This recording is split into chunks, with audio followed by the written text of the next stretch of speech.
सो data analytics की class की हमारी दूसरी क्लास है एडवांस एक्सेल। हम डेटा एनालिटिक्स बैच में एडवांस एक्सेल की टॉपिक कर रहे हैं और इसमें दूसरी क्लास है। पहली क्लास में हमने बात की थी डेटा सिलेक्शन। आज हम बात करेंगे miscellaneous calculation and math calculation. इस एग्जांपल में मान लीजिए कि यहाँ हमने 2 नंबर्स लिखे हुए हैं। अगर मुझे इन दोनों नंबर को सम करना है तो मेरे पास 2 तरीके हैं। पहला, हम सम का फॉर्मूला लगाते हैं। दूसरा, हम मैथमेटिकल ऑपरेटर का इस्तेमाल करते हैं। प्लस दिया, क्लिक किया, जॉइन, यहाँ पे सम आ गया। तो जो हमने सम का फॉर्मूला लगाया, ये इनबिल्ट कैलकुलेशन है। क्या है? Inbuilt calculation. कहाँ मिला मुझे? तो यहाँ फॉर्मूला बार के अंदर ऐसे बहुत सारे बने बनाए फंक्शंस मिलेंगे, जिसको हमें इम्प्लीमेंट करना है और जो फंक्शन के वर्क है उसके हिसाब से यहाँ मुझे कैलकुलेशन हो जाएगा और रिजल्ट आ जाएगा। ठीक है? और मैथमेटिकल ऑपरेटर कौन-कौन से हैं? तो मैथमेटिकल ऑपरेटर है यहाँ पे plus, minus, multiply, divide and power. ये पावर का सिंबल है। जैसे आपको 10 स्क्वायर निकालना हो तो 10 का पावर 2 कर देंगे तो ये आपको 10 स्क्वायर आ जाएगा।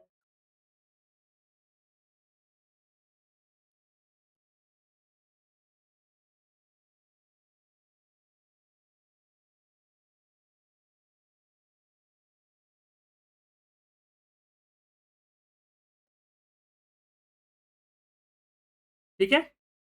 सो मैथमेटिकल ऑपरेटर्स क्योंकि इनबिल्ट फॉर्मूला तो लिमिटेड है ना। हर काम के लिए आपके पास फॉर्मूला हो इसकी गारंटी नहीं। जैसे कि यहाँ मुझे प्रॉफिट परसेंटेज निकालना है। क्या निकालना है? Profit percent. अब प्रॉफिट परसेंटेज जो है, वो आपका एक्सेल के अंदर में उसके लिए कोई फंक्शन नहीं है। बट मैथमेटिकल कैलकुलेशन से हम इज़िली करते हैं। जैसे यहाँ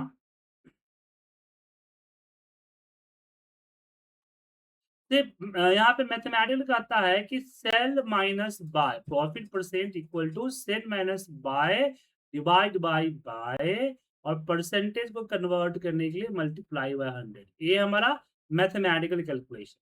पर एक्सेल में डिवाइड बाय और 100 एंड मल्टीप्लाई बाय 100 परसेंटेज के लिए यूज नहीं होता है। तो इस मैथमेटिकल ऑपरेटर को सिंपली यहाँ पे हम करेंगे equal in the bracket sell minus buy divide by कर दिया। हमने माइनस और डिवाइड का मैथमेटिकल ऑपरेटर लगा के अपनी कैलकुलेशन यहाँ पे निकाल। अब यहाँ ब्रैकेट का इस्तेमाल क्यों किया? ये बोर्ड मास मेथड के लिए। जनरली आप अगर 2 प्लस 2 डिवाइड बाय 2 करेंगे, तो बहुत सारे लोगों के दिमाग में चल रहा होगा कि सर इसका रिजल्ट जो है 2 आएगा। ये नहीं, ये गलत है। वो 3 आएगा। क्यों? कि पहले वो डिवाइड होगा देखिए, और डिवाइड के बाद जो रिजल्ट आएगा वो 2 में +1 होगा। तो बोर्ड मास मेथड का इस्तेमाल हम करते हैं। तो 5 और 6 ये 2% आया। तो इस तरह के मैथमेटिकल कैलकुलेशन में हम इस तरह के ऑपरेटर का इस्तेमाल करते हैं। चलिए एक और कैलकुलेशन आपके साथ करेंगे। जैसे प्रिंसिपल, रेट, टाइम। प्रिंसिपल 50,000 का है, रेट मान लीजिए 10% ईयरली है और टाइम 3 साल का है। सो मुझे यहाँ अमाउंट निकालना है कि टोटल कंपाउंड इंटरेस्ट के साथ अमाउंट क्या होगा। हालाँकि इसके लिए एफबी का फॉर्मूला है, लेकिन मान लीजिए कि एफबी का फॉर्मूला जो है उसकी जो कैलकुलेशन है, वो कैलकुलेशन मेरे कैलकुलेशन को अलग मेरी जो कैलकुलेशन है, उसकी कैलकुलेशन थोड़ी अलग है। तो मैथमेटिक क्या कहता है? मैथमेटिक कैलकुलेशन मेरी के जो कैलकुलेशन है, वो कहता है कि amount equal to principal multiply by 1 plus R rate divide by N. N क्या है? जैसे ईयरली है तो 12 होगा। एन यहाँ पे क्या होगा? 12 होगा। क्वार्टरली ईयरली होता है ना, उसमें से 12 होगा, 12 होगा।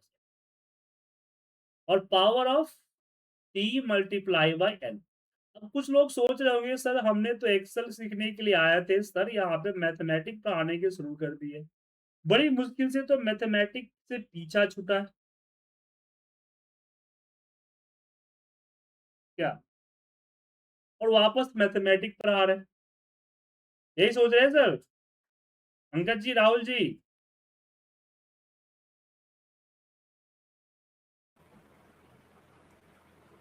नो सर, नो सर, ऐसा कुछ नहीं। तो ऐसे से बोला हूँ क्योंकि यहाँ थोड़ी-सी डिमांड है, क्योंकि अब ऑफ़िस में जब काम कीजिएगा तो कभी कुछ रेट कोई परसेंटेज रेट निकालना हो गया, कई बार हमें एएसटी टोटल हैंडलिंग टाइम निकालना पड़ जाता है। ऐसे कुछ ऐसे कैलकुलेशन कर जाने पड़ जाते हैं, जिसके लिए एक्सेल में फ़ॉर्मूला नहीं है। लेकिन हम उसको यहाँ मैथमेटिकल इक्वेशन के ज़रिए करते हैं, जैसे यहाँ हम कर रहे हैं। अब ये लंबा प्रोग्रामिंग है तो इसको हम थोड़ा-सा तोड़ के करें। जैसे इक्वल 1 प्लस। अब एक चीज़ ध्यान रखिएगा, मैथमेटिकल कैलकुलेशन करते समय आप हर डिफरेंट कैलकुलेशन को कैसे करेंगे? ब्रैकेट के साथ सेपरेट करेंगे। क्या करेंगे? ब्रैकेट के साथ सेपरेट करेंगे। उसके बाद यहाँ पे आता है टाइम मल्टीप्लाई बाय 12। फिर इन दोनों का पावर निकालना है, इसका रिज़ल्ट और इसके रिज़ल्ट का पावर। तो हमने इक्वल इसको सेलेक्ट किया और पावर ऑफ 36 को सेलेक्ट करके एंटर मारा, रिजल्ट आया। फाइनली हमने क्या किया, इस 50,000 मल्टीप्लाई बाय इसको किया, एंटर प्रेस किए, रिजल्ट आया। देखिए रिजल्ट हमने यहाँ कई सारे सेल इस्तेमाल किए। अगर मैं यहाँ पे एफबी का फॉर्मूला लगाता तो सिंगल सेल में होता। अब यहाँ पे एक नई चीज सीखी, वह है फॉर्मूला मर्जिंग मेथड। क्या है? फॉर्मूला मर्जिंग मेथड, कि फॉर्मूला को कैसे मैं मर्ज करूँगा।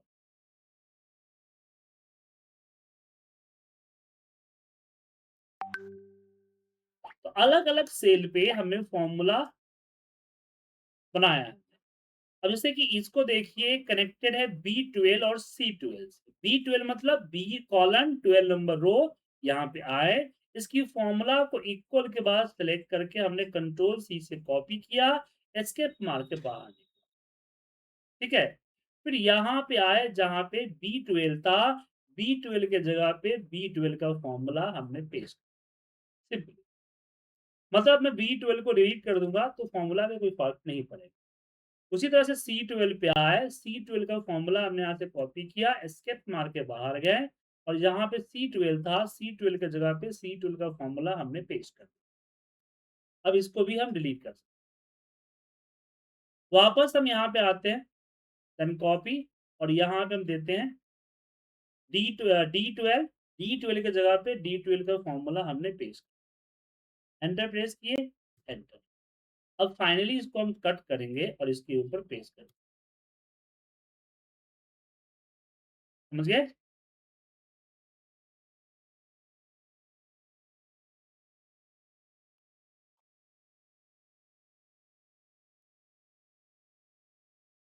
रिजल्ट आपके सामने है।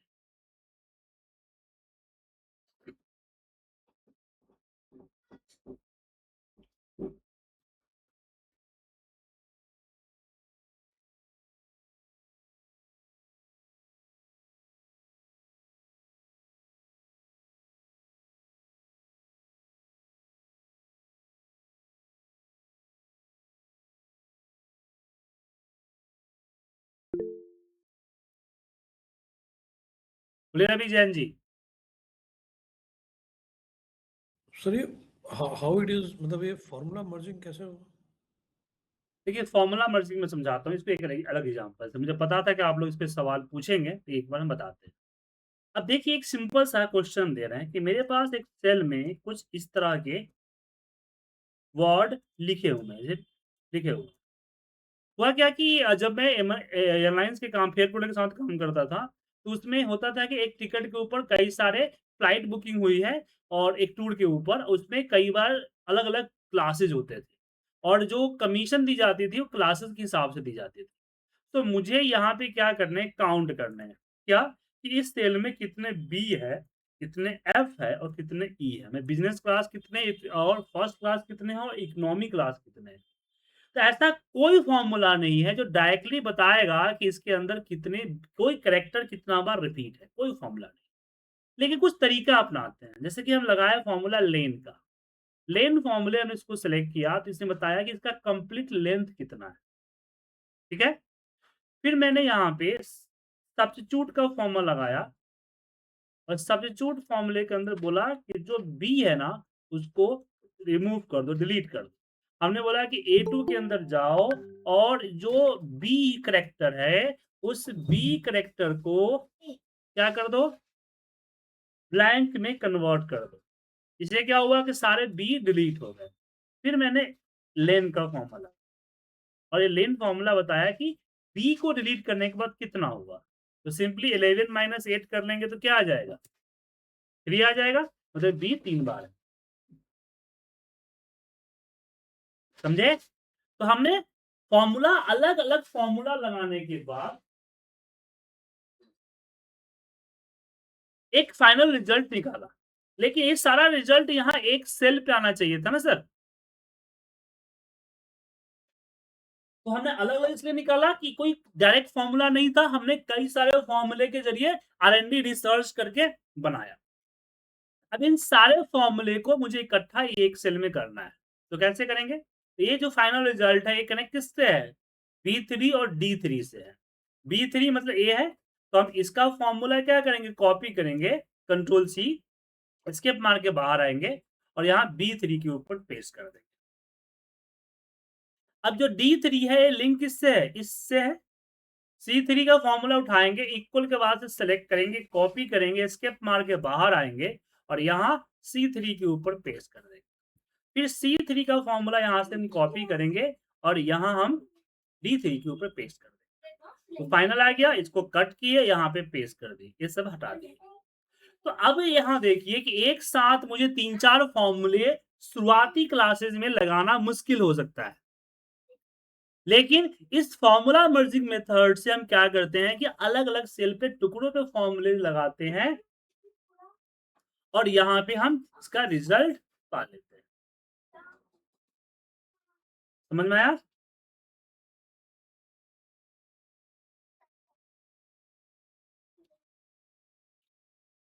तो दिक्कत सर?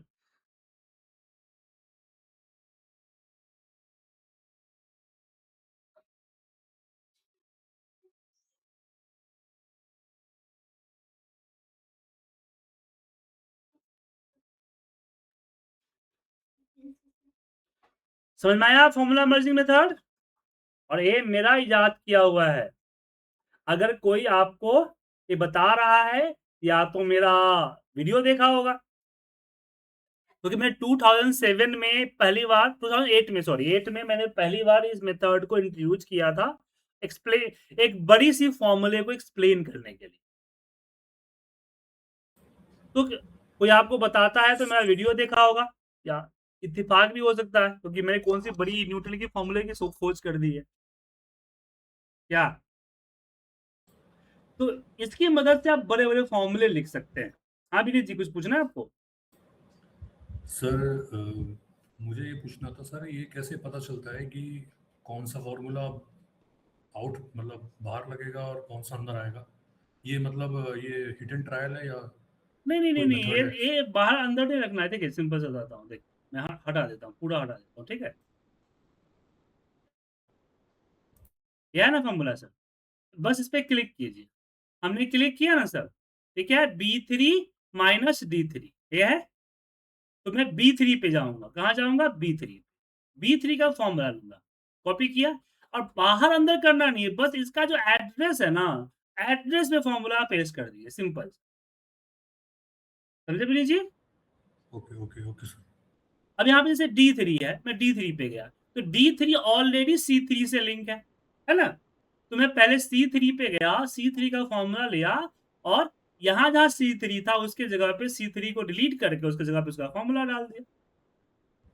तो आपको डिसाइड नहीं करना है, बस आपका जो फॉर्मूला पहले से लगा है उसके जो सेल एड्रेस है ना, उसी को फॉलो करना है। सिंपल सा।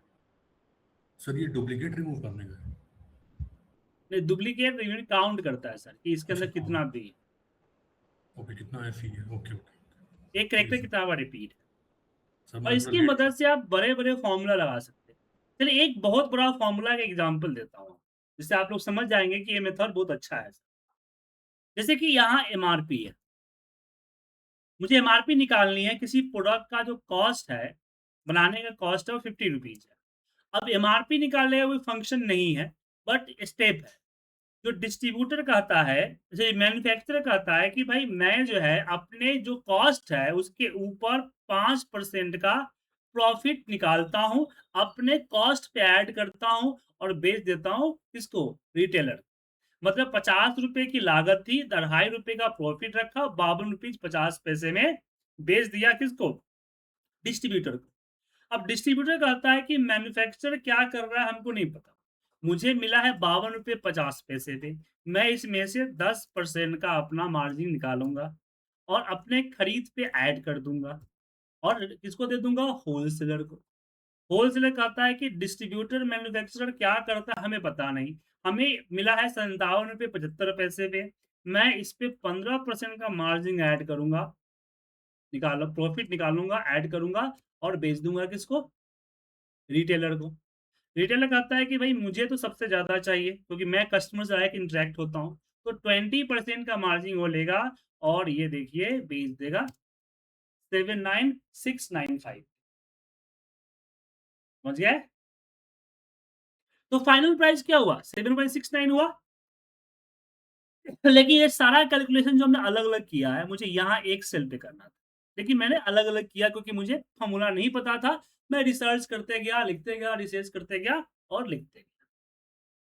अब यहाँ पे मैं एक-एक करके करता हूँ। जैसे पहले इसको लेता हूँ। ये इससे लिंक है, इसको यहाँ से उठाया, कॉपी किया। एस्केप मार के बाहर निकला। C19 यहाँ C19 के ऊपर C19 का फ़ॉर्मूला पेस्ट कर दिया। मतलब C19 को मैं डिलीट कर सकता हूँ, फ़ॉर्मूला चेंज नहीं होगा देखिए, कुछ रिज़ल्ट चेंज नहीं हुआ। अब यहाँ पे C90 20 के को कॉपी किया और यहाँ पे C20 है, तो C20 के जगह पे ब्रैकेट में क्योंकि मैथमेटिकल कैलकुलेशन है, तो ब्रैकेट का इस्तेमाल करना होगा। ब्रैकेट के अंदर में अपना फ़ॉर्मूला पेस्ट कर दिया। यहाँ भी C20 है, इसके जगह पे भी हमने फ़ॉर्मूला ब्रैकेट में पेस्ट कर दिया। इसको डिलीट किया। अब मैं इस पे आ रहा हूँ, इसको सेलेक्ट कर रहा हूँ, देन कंट्रोल सी, एस्केप से बाहर आ रहा हूँ। यहाँ पे मैं आ रहा हूँ D19, D19 में D19 का फ़ॉर्मूला मैंने पेस्ट कर दिया, एंटर किया और इसको डिलीट कर दिया। देन हम D20 का सेल पे गए, यहाँ पे, इसकी फ़ॉर्मूला को सेलेक्ट किया, कॉपी किया, एस्केप मार के बाहर आए, यहाँ आए, जहाँ पे D20 था, उसकी जगह पे उसका फ़ॉर्मूला हमने पेस्ट कर दिया। ठीक है? फिर यहाँ भी हमारा D20 है, इसके जगह पे भी फ़ॉर्मूला पेस्ट कर दिया और यहाँ पे इसको डिलीट किया। अब इसके ऊपर जाते हैं, इस पूरे को कॉपी करते हैं, कंट्रोल सी, एस्केप मार के बाहर आते हैं और यहाँ पे E19 के जगह पे E19 का फ़ॉर्मूला पेस्ट कर देते हैं, एंटर करते हैं, इसको डिलीट करते हैं। वापस इसको सेलेक्ट करते हैं, अगेन कॉपी करते हैं, एस्केप मार के बाहर आते हैं और यहाँ E20 के जगह पे E20 का फ़ॉर्मूला हम पेस्ट करेंगे, एंटर मारेंगे। यहाँ भी हमारे पास E20 है, इसके जगह पे भी E20 का फ़ॉर्मूला डाला, एंटर मारा, बाहर आया। अब इसको डिलीट किया जा सकता है। अब आपको दिख रहा होगा कि फ़ॉर्मूला धीरे-धीरे कितना बड़ा हो रहा है। हो रहा है ना सर? F19 तो हमने क्या किया जस्ट कॉपी पेस्ट तो किया है ना सर? एड्रेस को देखते गया, कॉपी करते गया, पेस्ट करते गया, कट करके इसको डालिए। तो अगर मुझे भी बोला जाए मैं करीब 21 साल से मैं एक्सेल पढ़ा रहा हूँ, कि सर ये फ़ॉर्मूला ए मैनुअली लिख दीजिए डायरेक्टली, तो मैं भी कहीं न कहीं 1, 2, 3 बार गलती ज़रूर करूँगा। और आप लोगों से तो मुझे आशा ही नहीं है कि आप डायरेक्टली इतना लंबा फ़ॉर्मूला लगा सकते हैं। लेकिन फ़ॉर्मूला मर्जिंग मेथड का इस्तेमाल करके इससे भी दुगना बड़ा फ़ॉर्मूला आप लगा सकते हैं। तो फॉर्मूला मर्जिंग मेथड समझ में आया Gagan ji? Yes sir, yes sir. क्या बेनिफिट्स हैं इसके? बेनिफिट समझाइए मुझे थोड़ा। बेनिफिट्स ये है कि जो मल्टीपल सेल में फॉर्मूला था वो एक सेल में आ गया। ये बेनिफिट नहीं, तो प्रोसीजर है सर। बेनिफिट का मतलब ये हुआ कि हम एक सेल में कई सारे multiple lines of formula easily लगा सकते हैं बिना किसी सेकंड थर्ड टाइम अटेम्प्ट और एरर के। समझे? ओके। ठीक है ना? इतना लंबा फॉर्मूला लगा नहीं पाए, मैं भी नहीं लगा पाऊंगा सर। तो बड़े-बड़े फॉर्मूले जो आपको कहीं लगे हुए मिले, उसको देख के घबराइए नहीं, वो समझिए कि इसी मेथड से लगाए गए हैं। ये फार्मूला का अगर सर यूज अगर करते भी हैं तो कितने लोगों को समझ में आएगा कितने फार्मूला को ऐड किया गया है? वही तो चीज है, नहीं समझ में आएगा, लेकिन रिजल्ट तो चाहिए ना सर। बोलिए मित्र ज्योति जी। फॉर्मूला समझ में आएगा जब आप सेल रेफरेंस को देखिएगा कि कौन सा सेल रेफरेंस लिया है, उसके साथ कौन सा नहीं, परसेंटेज नहीं, ऐड वो किया तो अलग गया चीज़ है। है। फ़ॉर्मूला समझने का सबसे तरीका ये है कि फ़ॉर्मूला बार में आइए, एवरेज फ़ॉर्मूला भी जाइए। यहाँ तो आपको आपको एक-एक फ़ॉर्मूला यहाँ बताएगा क्या कर रहा है। ठीक है सर? और फॉर्मूला एरर होने पे भी ये काम में ही आता है। हाँ, नहीं, इसलिए तो हम बोल रहे हैं कि पहले आप अलग-अलग सेल पे फ़ॉर्मूला लगा के रिज़ल्ट वेरीफ़ाई कर लें, कि कोई रिज़ल्ट कोई प्रॉब्लम नहीं है, देन उसको मर्ज करें। इसलिए तो लगाया जाता है ना, एक साथ लगाने पे एरर तो आएगा ही आएगा। एरर को ढूँढना, एरर को सही करने से सबसे बड़ा काम होता है एरर को ढूँढना। इसलिए मैं फ़ॉर्मूला मैचिंग मेथड मैंने सिखाया था 2007 में। चलिए, आगे बढ़ें आज और टॉपिक की तरफ। हाँ, आगे इसका यूज़ होगा, अभी तो जस्ट मैं इंट्रोड्यूस किया हूँ आपको, आगे इसका और यूज़ करूँगा।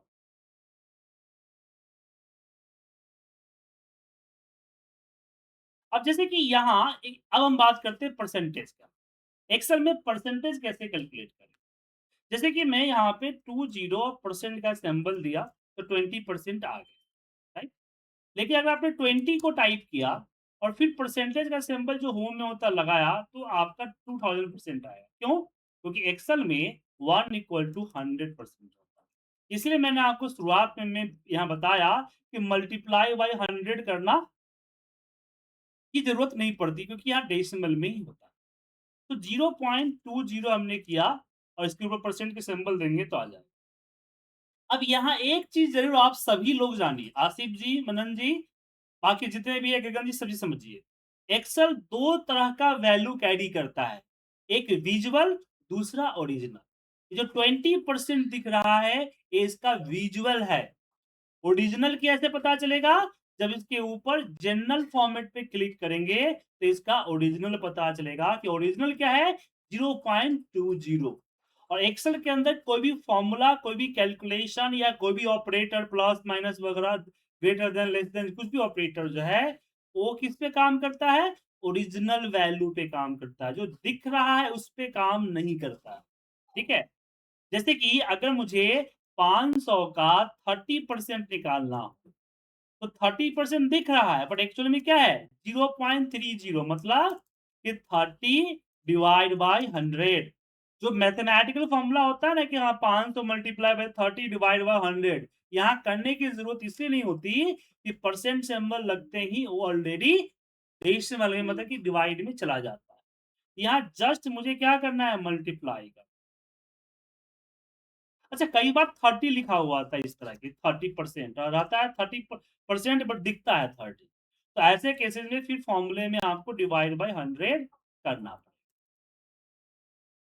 तो यहाँ अगर दोनों परसेंट सिंबल में है तो जस्ट यहाँ पे कैलकुलेट करें।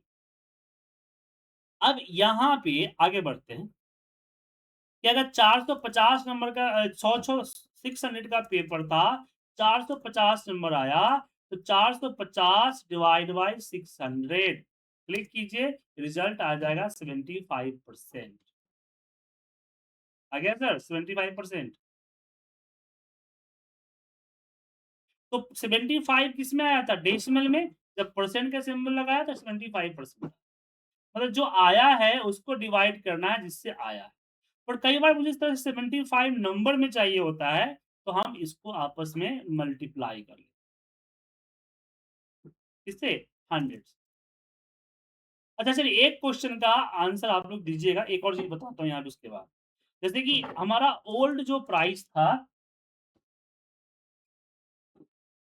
वो था 600 का और इसमें इंक्रीज हुआ है कुछ, इंक्रीज हुआ है 20%, तो न्यू प्राइस 20%, तो न्यू प्राइस क्या होगा, परसेंट क्या होगा? 720। तो कैसे कैलकुलेट करेंगे? इसको कैलकुलेट करने का 2 तरीका है। एक तो पहले मैं 20% निकालूँगा, फिर 600 में ऐड, एक तरीका है, इसके लिए 2 कैलकुलेशन यूज़ करना पड़ जाएगा। दूसरा ये है कि आप इसी को मल्टीप्लाई बाय 120%, वो भी सही है। या फिर इसको मल्टीप्लाई बाय 1.20, 1 इक्वल टू 100%, 0.0 तो 20%, 720 आ गया। तो अलग-अलग तरीके से कैलकुलेशन कर सकते हैं। चलिए एक चीज़ और, बोलिए ज्योति जी, क्या बोल रहे हैं? ऐसे ही तो हम लोग जीएसटी का कैलकुलेशन करते हैं, या इंक्लूडिंग जीएसटी है उसको एक्सक्लूडिंग ये जीएसटी करने से बताइए, वही। बताइए मुझे यहाँ पे कि जीएसटी जो है इस एमआरपी 500 है, इसमें 18% जीएसटी इंक्लूडेड है, तो विदाउट जीएसटी क्या प्राइस होगा, कैसे कैलकुलेट करेंगे बताइए? हाँ 1.8% से डिवाइड कर देंगे ना 100 को। जी हाँ, 118% से 100 को डिवाइड करें। अब कुछ लोग क्या करते हैं कि सर इसको हम क्या करेंगे, मल्टीप्लाई करेंगे 100 को 18% से, तो मैं बोलता हूँ कि आई ऑलरेडी 18% में इंक्लूडेड है ना सर, 118% या 1.8% से डिवाइड कर दीजिएगा, तो आपका जीएसटी निकल जाएगा। क्योंकि यहाँ परसेंटेज निकालने के लिए हमने मल्टीप्लाई करते हैं ना, और मल्टीप्लाई का अपोजिट क्या होता है, डिवाइड।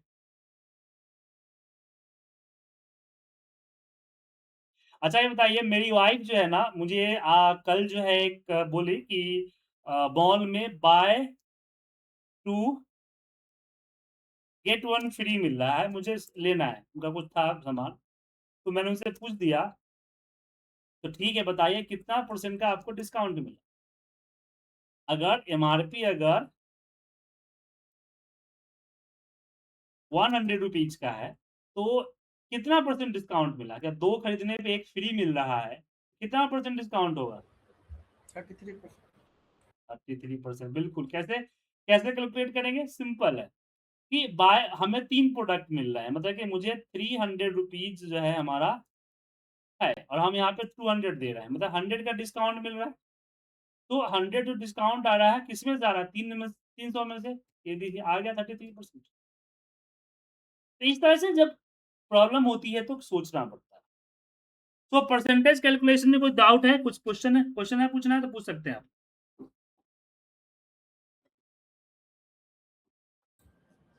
सर ये जीएसटी वाला दोबारा बता दीजिए। सर जीएसटी में सिंपल ये है कि जो एमआरपी है और जितना जीएसटी है उसको डिवाइड करना, जैसे 18% है ना, तो आपको 118 से डिवाइड कीजिएगा तो जीएसटी आ जाएगा। समझ में आया? किसी भी इंक्लूडिंग परसेंटेज में से सिर्फ परसेंटेज को एक्सक्लूड करना होता है, तो उस परसेंटेज में 100 को ऐड करके उस इंक्लूडिंग अमाउंट को डिवाइड करना होता है। ये छठी या 7वीं क्लास में पढ़े थे। सर ये डिस्काउंट होता तो भी इतना ही आता ना, 18% डिस्काउंट। हाँ, नहीं 18% डिस्काउंट तब दिक्कत होता है सर, 18% डिस्काउंट हुआ तो डिस्काउंट तो माइनस हो गया, नहीं तो ऐड हुआ ना सर, इसमें 18% ऐड हो गया ना। हाँ सॉरी सॉरी सॉरी 18% ऐड हो गया, ठीक ठीक ठीक। चलिए, बाकी और भी मैथमेटिकल टर्म अकाउंटेंट बताएगा, मैं तो अकाउंटेंट हूँ नहीं, हालांकि बीकॉम मैंने किया हुआ है साइड में। बीसीए जब ज्वाइन किया था इग्नू से, तो लोगों ने डरा दिया कि इग्नू लटका देगा, ग्रेजुएशन में लेट हो जाएगा, तो मैंने बीकॉम भी कर लिया था साइड से, हालांकि दोनों सेम टाइम पे निकल गए। अब आगे बढ़ते हैं इसमें। परसेंटेज के बाद हम बात करते हैं डीटी, डेट एंड टाइम। सबसे पहले अगर मुझे सिस्टम डेट लिखना है तो उसका शॉर्टकट होता है कंट्रोल सेमीकोलन। तो सिस्टम डेट आपका टाइप हो जाएगा, लेकिन सिस्टम डेट आपको हमेशा दिखे इसके लिए आता है टुडे का फॉर्मूला। टुडे का फॉर्मूला आपको बताता है कि करेंट सिस्टम डेट क्या है। अब देखिए ये जो है टाइप है, ये फिक्स हो गया है, चेंज नहीं होगा। पर टुडे का फॉर्मूला जो हमने लगाया, टुडे का फॉर्मूला ये आपका फिक्स नहीं है, चेंजेबल है, फॉर्मूला है, हर दिन सिस्टम डेट को रिप्रेजेंट करेगा। ठीक है? टाइम के लिए चाहिए तो टाइम के कोई फॉर्मूला, टाइम अगर टाइप करना है तो कंट्रोल शिफ्ट सेमीकोलन करेंगे तो टाइम टाइप हो जाएगा। बट स्पेसिफिक टाइम के लिए कोई फॉर्मूला नहीं होता, बट नाउ फॉर्मूले से हम टाइम ले सकते हैं। नाउ फॉर्मूले से डेट एंड टाइम दोनों इकट्ठा आता है।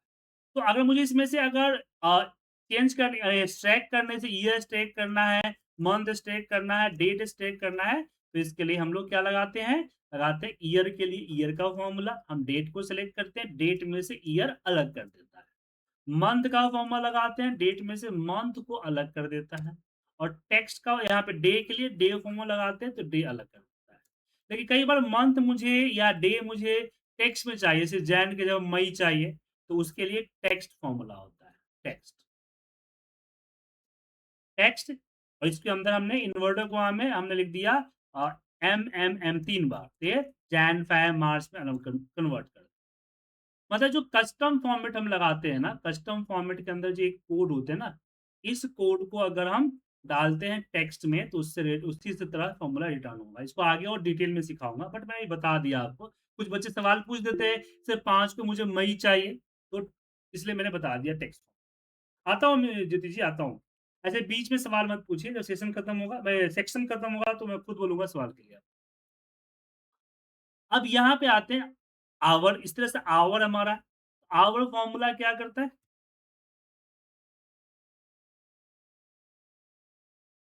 आवर इस डेट एंड टाइम में से आवर अलग करता है।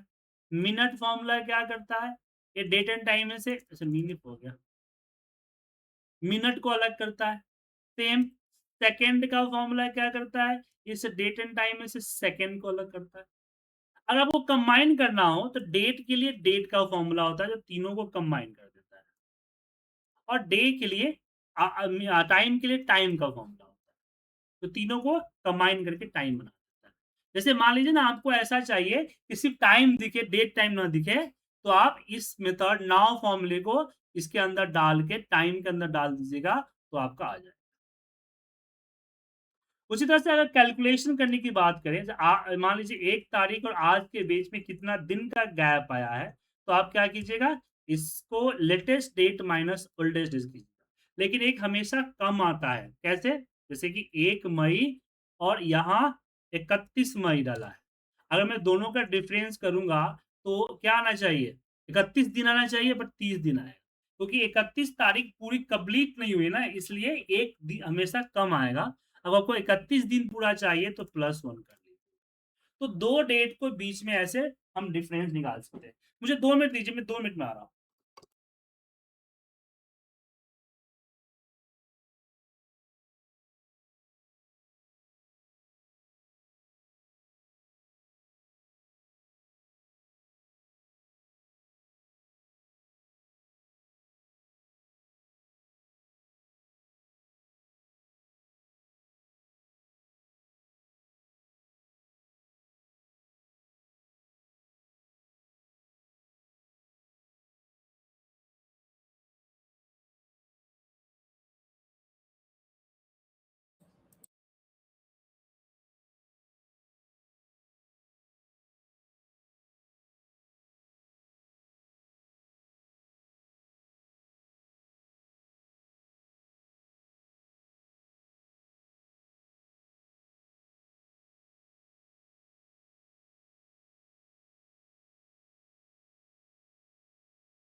सॉरी सर, वॉशरूम में नेचर कॉल था, इसलिए जाना पड़ा।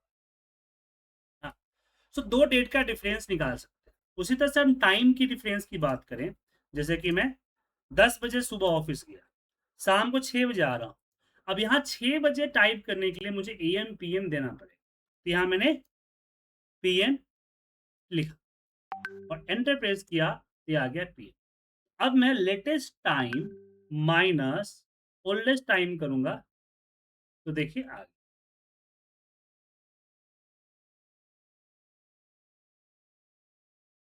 ठीक है,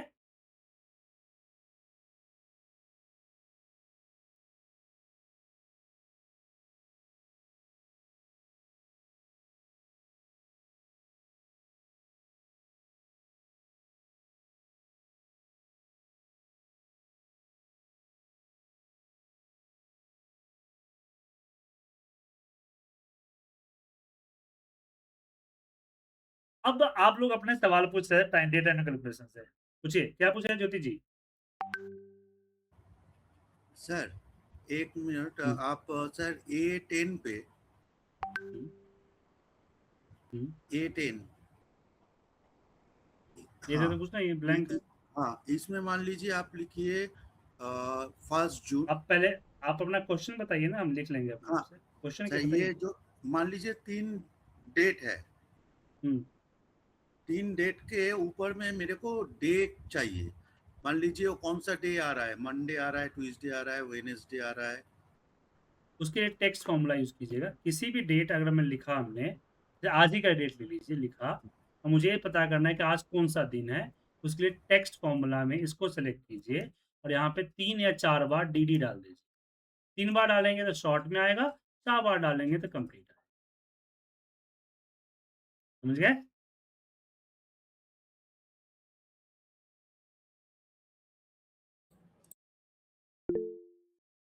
बोलिए विनीत जी, क्या पूछ रहे हैं आप? सर आपने ऊपर एक फॉर्मूला लगाया था सेकंड्स के लिए। हाँ, सर इसमें सेकंड तो था नहीं, तो सेकंड कैसे आ गया? सर मैंने क्या बोला था आपको कि डेटा 2 तरह का होता है, एक ओरिजिनल होता है, एक विज़ुअल। तो जो दिख रहा है गारंटी नहीं वही हो। ओरिजिनली है क्योंकि फॉर्मेट ऐसा डला है, जैसे सेकंड टाइम का फॉर्मेट में नहीं डला है, इसलिए नहीं दिख रहा है। लेकिन जैसे ही आप एसएस कर दीजिएगा फॉर्मेट में, तो आपको दिख जाएगा। ठीक है?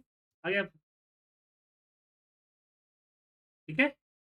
तो नाउ फंक्शन जब लगाते हैं, अब यहाँ पे समझिए डेट एंड टाइम को एक बार समझ लीजिए तब समझ में आएगा। जैसे आज का डेट मैंने लिखा तो आपको दिख रहा है डेट, पर सिस्टम ने इसको टाइप किया है क्या? 40,168 दिन। मतलब जब से कंप्यूटर के अंदर शुरू हुआ है तब से, और जो डेट मैंने डाला है तब तक कितने दिन हुए हैं। तो जब डेट हम टाइप करते हैं सिस्टम इसको ऐसे स्टोर करता है। अगर हम टाइम टाइप करते हैं, जैसे मान लीजिए अभी का टाइम जो है वो टाइप कर लिया। आपको लगा कि 21:42 या 9:42 मिनट पीएम ला है। बट एक्चुअली में क्या होता है कि 1 इक्वल टू 24 आवर्स होते हैं। ठीक है? 1 इक्वल टू 24 आवर्स होते हैं। अब इसमें एक को इस तरह से उसने क्या डिवाइड किया हुआ है कि 24 घंटे के हिसाब से 1 को डिवाइड किया हुआ है। तो अगर इसको अगर जनरल फॉर्मेट करेंगे तो ये दिखेगा 0.417, मतलब 1 को 24 घंटे के हिसाब से डेसिमल में तोड़ा हुआ है सिस्टम। तो ये जो आपका डेट एंड टाइम यहाँ दिख रहा है, तो एक्चुअली जब इसका जनरल फॉर्मेट कीजिएगा तो नंबर और डेसिमल होगा। जो नंबर हुआ ये दिन हुआ, जो डेसिमल हुआ वो टाइम। समझ में? समझे सर? तो जो दिख रहा है तो ज़रूरी नहीं है कि नहीं है, वो होगा, जनरल फॉर्मेट करने पे आ जाएगा। तो सर ये जो सेकंड है वो रियल टाइम में देगा, मतलब अगर मैं बिल्कुल 37 रियल टाइम सेकंड्स में। पे। हाँ, ओके, रियल टाइम में। नाउ ठीक फॉर्मूला है। रियल टाइम है, बस वही है कि रिफ्रेश जब होगा तब अपडेट होगा सर। ये हमेशा अच्छा घड़ी की तरह टिक, टिक, टिक, टिक नहीं चलता रहेगा। जैसे किसी सेल पे ओके कुछ टाइप कीजिएगा ना या डबल क्लिक कीजिएगा तो वो अपने आप को अपडेट करेगा। ओके, ठीक है सर, ठीक है। बोलिए तारू जी।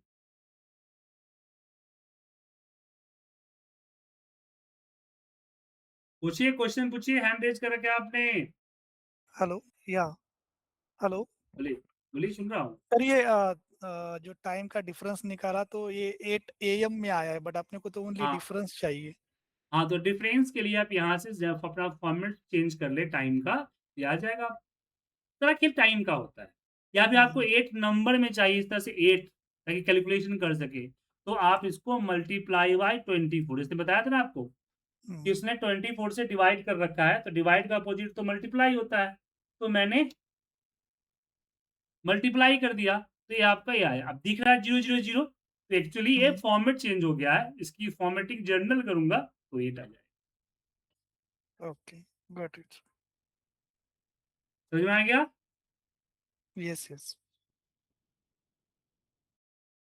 अब यहाँ पे एक क्वेश्चन आपसे मैं पूछना चाहूँगा, बताइएगा। मैं आज ऑफ़िस गया 2 बजे और रात को आया 3 बजे, तो इसका मैं अपना ड्यूटी आवर कैसे निकालूँगा? एक-एक के जवाब दीजिए जिनको आता है।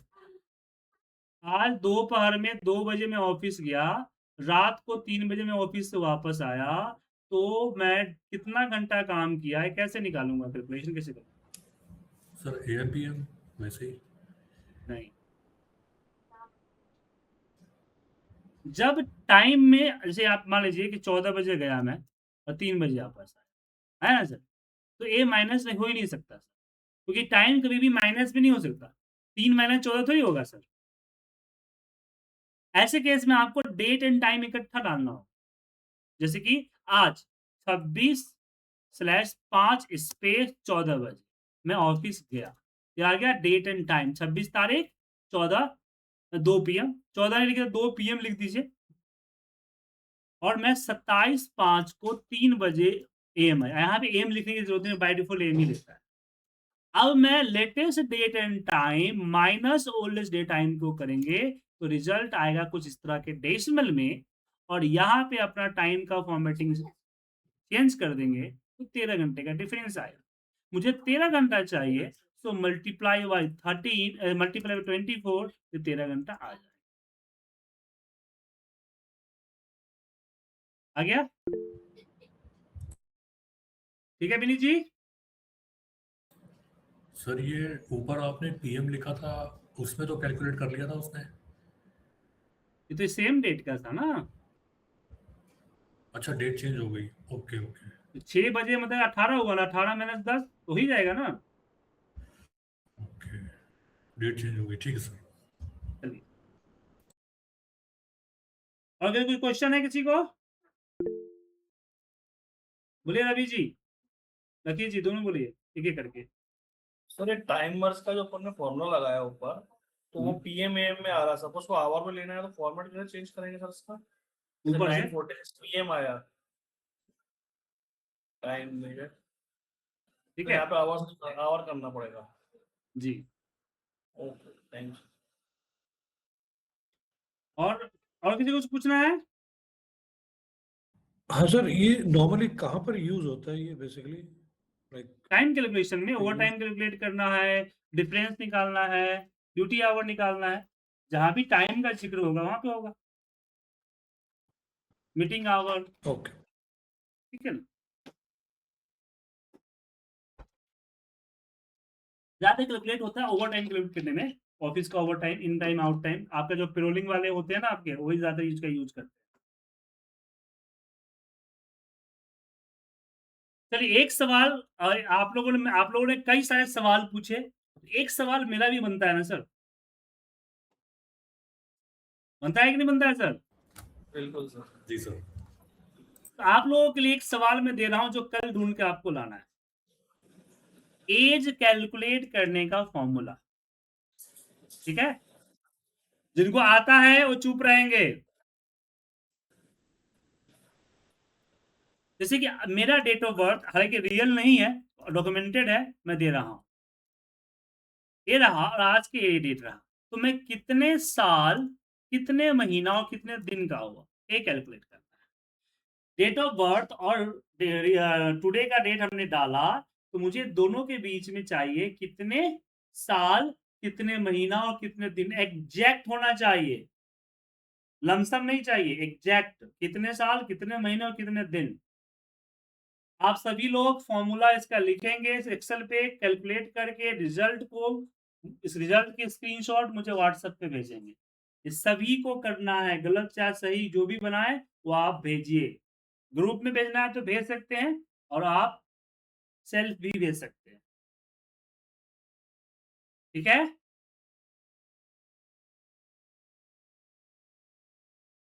चलिए।